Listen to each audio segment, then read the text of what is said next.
Does this look familiar?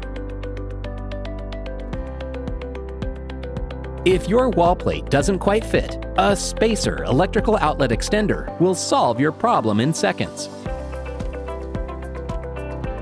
Here's how. First, turn the power off.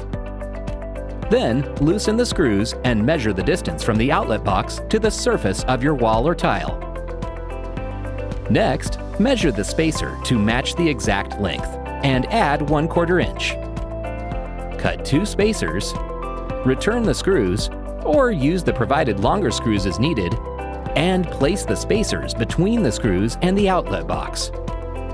Then, tighten the screws and add your wall covering.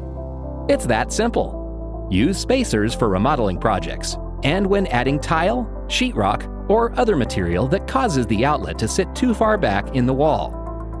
Quickly and easily create the space you need for perfect fitting wall covers every time with SPACERRS.